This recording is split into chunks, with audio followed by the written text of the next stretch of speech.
friends, do you know what's the biggest happiness in the morning? To get a cleared bowel without putting any effort. Just imagine, you've gotten up from your bed and you feel like passing stools, you went to the bathroom, spent few minutes into it, and then done. You are done for the day. And this, my friend, you might feel that it's a very small thing, but it's actually a very big thing for people who are suffering from constipation. People who have constipation, their biggest worry in the morning is to get a cleared bowel without putting so much effort. Few of them have to drink a liter of water or probably 2-3 glasses of warm water, might be some tea, coffee or some other things. Some of them also might require laxatives at night so that they can get a cleared bowel in the morning. Otherwise, they would be suffering from so much headache, bloating, feeling of uneasiness, indigestion and many other problems. They won't be able to concentrate in their work also.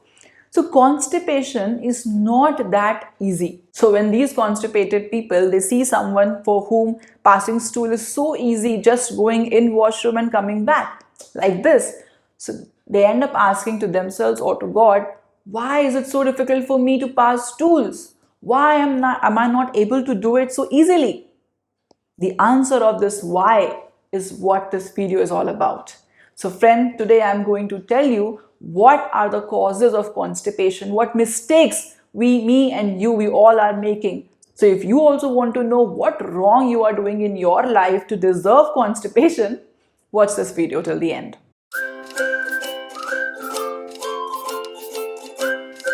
Hello friends and welcome to your YouTube channel, My Expert Doctor. I am Dr. Shalini Singh Salunke, your consultant physician. This channel intends to provide you health education so that you can take full responsibility of your own health. So friends, today we are dealing with a very delicate topic.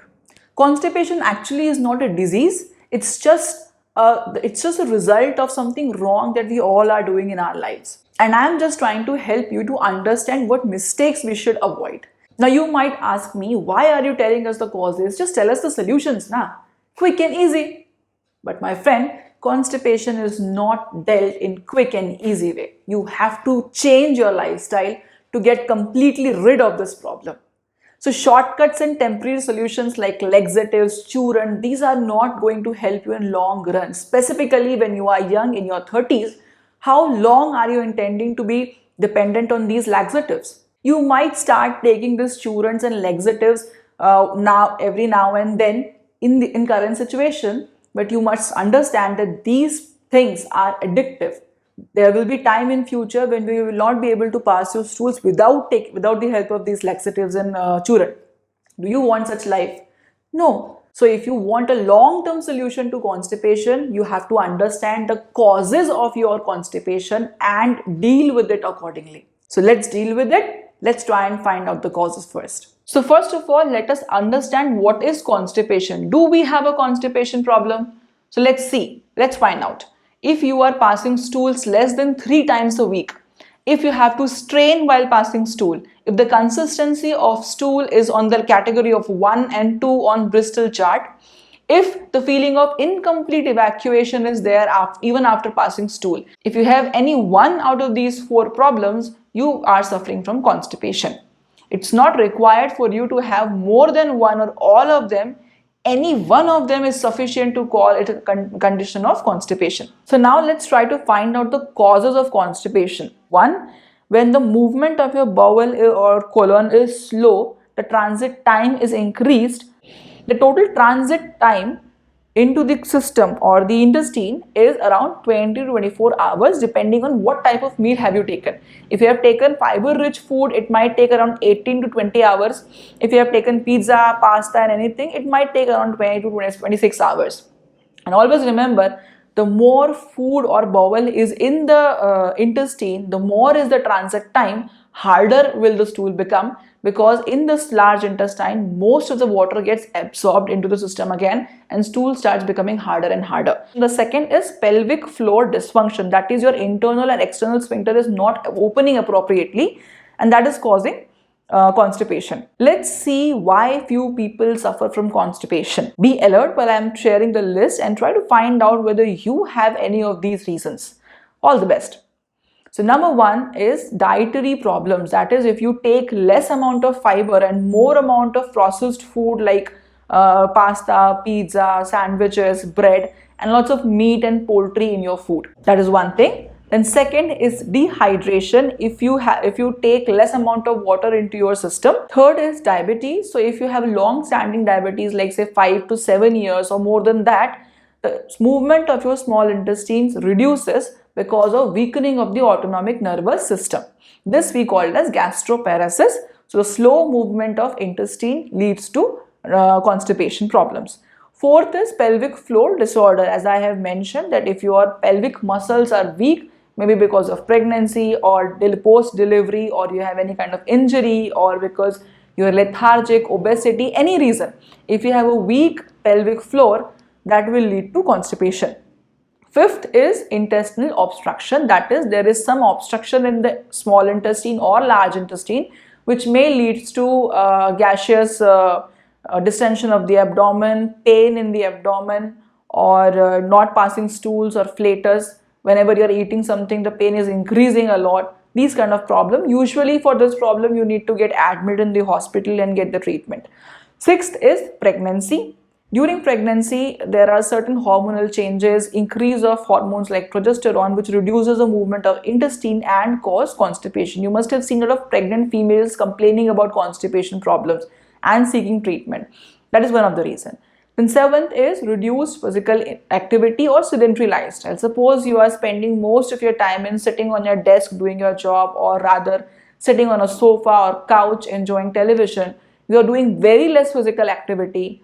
That will lead to constipation, and this is a lifestyle related problem. Eighth is certain medications like diuretic or narcotic painkiller, Parkinson's disease and the treatment like levosulfide. If you are taking antacids containing aluminum or calcium, if you are taking anticonvulsants or seizure medication, epilepsy medication, suppose you are taking calcium channel blockers for your blood pressure issues or heart issues, iron supplements, these might cause medication related constipation. Now for those who haven't find any relevant reason, firstly, many congratulations, you are safe till date. And secondly, don't be overconfident, as it can slowly creep into your life with even a slight change of your routine. So if you want to make sure that your morning remain constipation worry free, watch carefully, as I am now going to share prevention tips. Firstly, you have to increase the fiber intake in your diet. It's recommended that every person should take around 25 to 30 grams of fiber per day. As of now on screen, you can see there are certain eatables mentioned. You have to take, and you have to make sure to take at least 2 to 3 of these items on regular basis at home. Now, if you are a bachelor or you live in hostel, you are dependent on others for your meal and you are not able to procure these items very freely, then I have an option for you. You can go for fiber supplements or husk supplements like Isabgol or something. You can have mix at least 2 tablespoons of this in 1 glass of lukewarm water or milk and consume it every night. At least you will have some fiber into your system. Second is reduce your intake of processed food or refined food intake. That is food products made up of refined flour or refined sugar. For example, pasta, pizza, samosa, burger, etc. So, in short, reduce your junk food intake, because these food items slow down your intestinal movements and hence leads to constipation. Once in a while, like once in a week or fortnight is okay, not on regular basis. Third is you should have at least 8 to 12 glasses of water, depending on your body requirement, the weather conditions, etc. But minimum 8 to 12 glasses of water. You have to keep your body adequately hydrated to have softer stools. So constipation can be prevented by adequate hydration. Fourth is intake of probiotics in your diet on regular basis. So simplest probiotic is curd. You can try having 1 bowl of curd every day during lunch. If you want, you can have buttermilk as well, is good. Now, if you do not want to take curd, you have lactose intolerance, then there are other examples of probiotics also. You can see it on your screen, it's mentioned. Fifth is strengthen your pelvic floor muscles by doing exercise. Post-delivery, or if you are obese, if you have undergone stroke, if you have undergone any kind of surgery, you have been bedridden. So during such situations, pelvic muscles exercise or floor exercise is very important. That will strengthen it. As of now on your screen, you can see few asanas you can try. These will definitely help you to have better control over your pelvic muscle, and hence pelvic dysfunction related constipation will not be your problem. The sixth is you have to do some sort of exercise every day, at least for 30 minutes to 45 minutes. Walking will also help. The more you move your body, the more your intestine will move, and you will have a better bowel movements. Constipation can be prevented. So if you follow these 6 tips every day, there are very few chances that you will have any kind of constipation related problems in future. Another thing is, if you are taking any of the medication which I have mentioned in the reasons list, speak to your doctor and try to find some other alternatives to that if possible. So friends, I hope you have understood what is the cause of your constipation, how you are going to prevent constipation if you are not suffering from it till date. Now you might ask, you have given us the cause, when are you going to tell us the solution? So my friends, the next video will be about solutions of constipation. Home remedies, simple way, simple daily routine which you can follow to get relief of constipation 100%. So for the solutions, we will be seeing each other in the next video. Till then, namaste.